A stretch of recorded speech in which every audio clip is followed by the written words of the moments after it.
Bismillahirrahmanirrahim. Assalamualaikum warahmatullahi wabarakatuh. Alhamdulillahirrabbilalamin. Wabihi nasta'inu ala umuri dunia waddin. Wassalatu wassalamu ala asyrafil anbiya'i wal mursalin, Sayyidina Muhammadin wa ala alihi wa sahbihi wa mawalahu ila yaumiddin. Amma ba'd.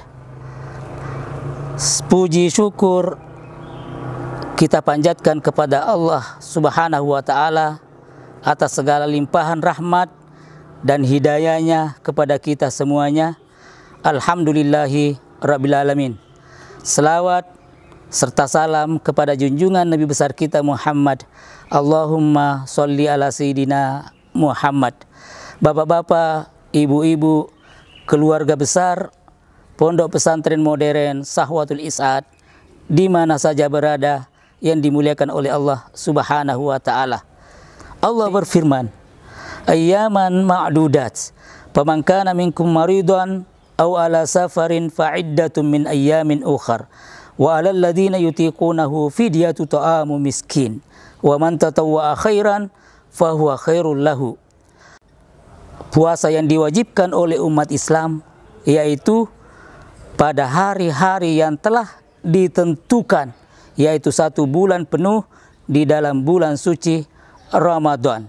Maka apabila di antara kamu ada yang sakit atau musafir, maka wajib atasnya mengganti sebanyak ia tinggalkan ketika waktu dia sakit atau musafir di hari-hari lain di luar bulan suci Ramadan. Dan jika ada di antara kamu yang tidak sanggup untuk berpuasa, maka wajib atasnya membayar fidyah, memberikan makan kepada orang miskin, 1 puasa, 1 porsi makanan kepada orang miskin. Nah, inilah inti daripada tema kita hari ini.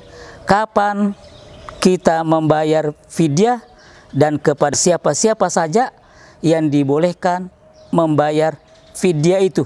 Karena tidak semua orang yang meninggalkan puasanya di bulan suci Ramadan itu membayar fidyah. Tetapi yang utama bagi orang yang meninggalkan puasanya di dalam bulan suci Ramadan adalah membayar puasa dengan puasa. Tetapi ada kondisi tertentu. Misalnya ada orang yang sakit keras atau sakit menahun, atau seorang ibu hamil yang bayinya membutuhkan asupan gizi selama masa hamilnya. Begitu juga ibu yang menyusui, yang bayinya membutuhkan asupan ASI dari ibunya selama waktu panjang. Maka kata para ulama bahwa di dalam kondisi ini baginya tidak perlu mengganti puasa atau qada, tetapi dia cukup membayar fidyah, yaitu memberikan makan kepada orang miskin. Bagaimana tata cara membayar fidyah? Ada beberapa tata cara yang dilakukan oleh ulama kita di dalam membayar fidyah ini. Di antaranya kita boleh memasak di rumah, lalu memanggil orang-orang miskin sebanyak puasa yang kita tinggalkan. Misalnya kita tinggalkan 20 puasa di dalam bulan suci Ramadan, maka kita boleh memanggil 20 orang miskin untuk makan di rumah. Hal ini dicontohkan oleh Imam Malik. Beliau melakukan ketika di akhir hayatnya memasuki usia uzur, tidak kuat lagi berpuasa. Kedua, kita juga bisa membayar pakai makanan pokok atau bahan mentah. Kalau di kita makanan pokok kita adalah beras, maka kita bisa membayar beras. Berapakah ukurannya?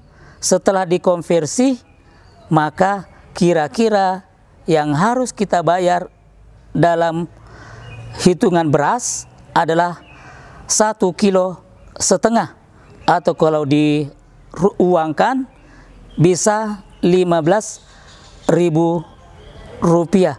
Nah, inilah yang akan kita berikan kepada fakir, orang miskin. Berapa puasa yang kita tinggalkan, maka kita mengeluarkan fidyahnya, bayar dendanya dengan beras tadi itu sesuai dengan jumlah puasa yang kita tinggalkan. Misalnya kita tinggalkan 30 puasa, 1 Ramadan penuh, maka kita wajib mengganti dengan 1,5 kilo kali 30 hari sama dengan 45 kilogram yang harus kita keluarkan. Kemudian ada yang bertanya, apakah boleh mengganti bayar fidyah itu dengan uang?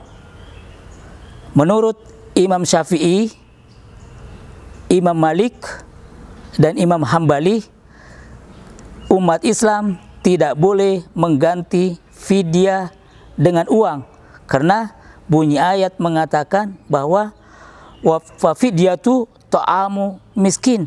Fidyahnya adalah memberikan makan kepada orang miskin.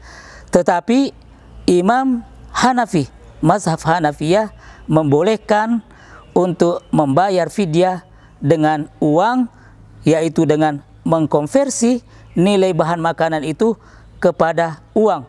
Misalnya tadi 1,5 kilo, maka jika kita konversi dengan nilai rupiah, maka bisa sebanyak 15.000 rupiah.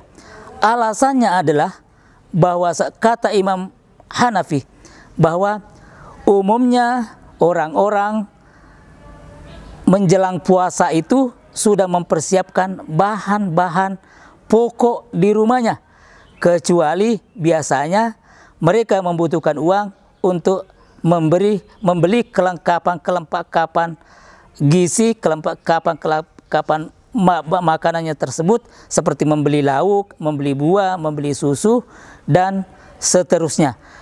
Nah, kapan fidyah itu harus dibayar?